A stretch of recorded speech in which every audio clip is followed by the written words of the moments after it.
Welcome to part number 2 in dealing with a web designer.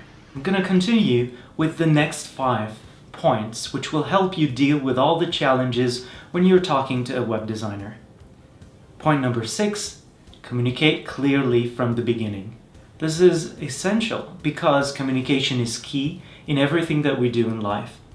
So, start by taking notes, starting with your requirements, functional and non-functional requirements, and make sure that you document everything, including your feature list.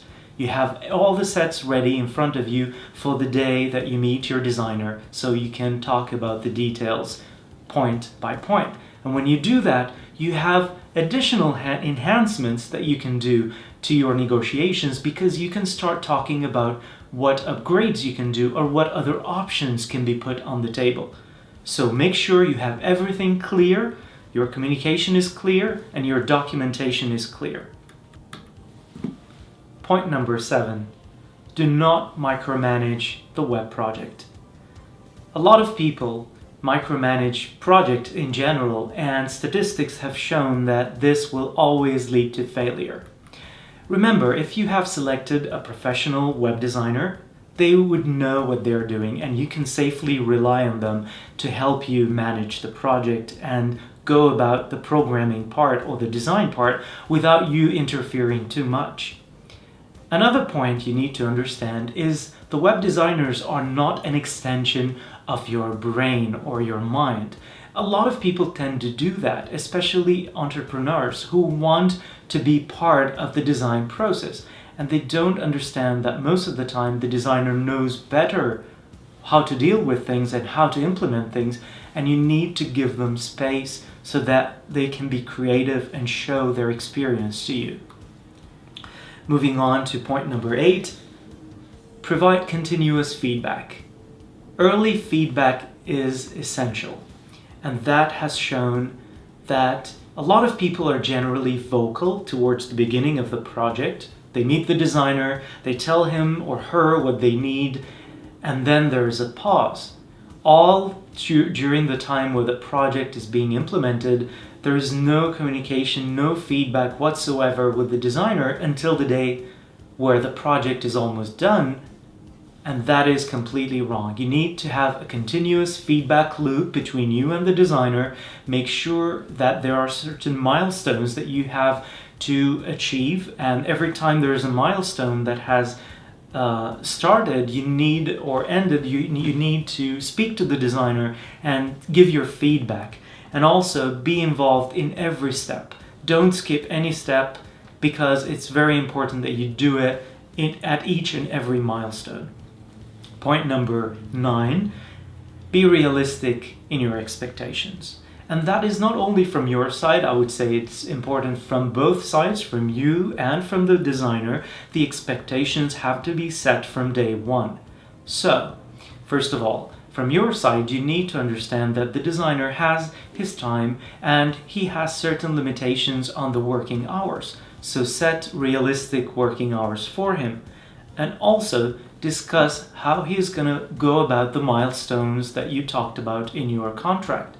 Because if you understand that, you are able to be fair with him, not only on the milestones, but also on the compensation and the budget and the cost of the project.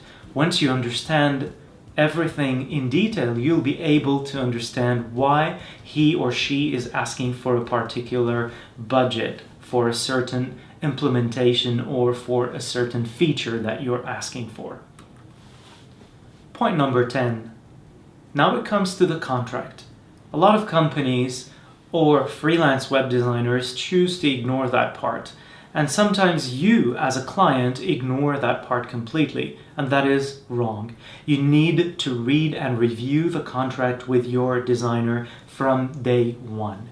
So, first of all, what should you be looking for?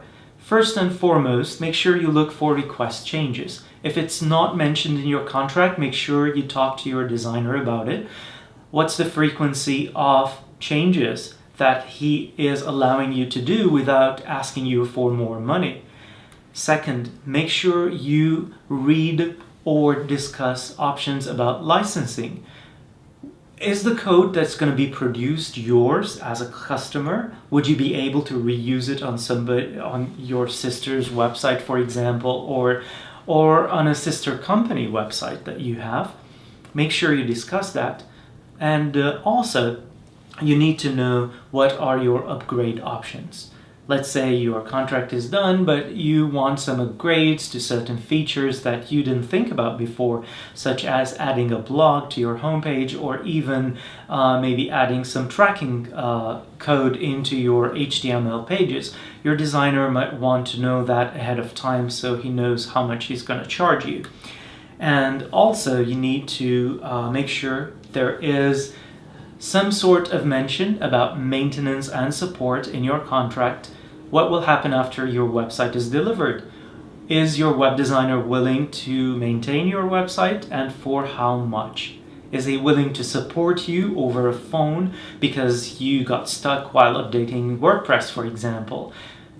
Make sure you ask these questions and go through them in your contract. And finally, payment methods. It's very important to know if you're going to be paying partially in the beginning of the project and how you're going to be paying. Some web designers would like you to pay through PayPal.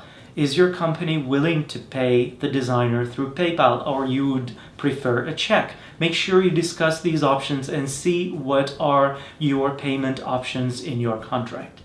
This concludes today's video and part 2 of how to deal with a web designer or a web developer. I hope you enjoyed the video. I encourage you to join Webawk today by signing up for a free account, and then you will be able to watch more in-depth videos about web design and web development in general. And until a next video, take care and good day.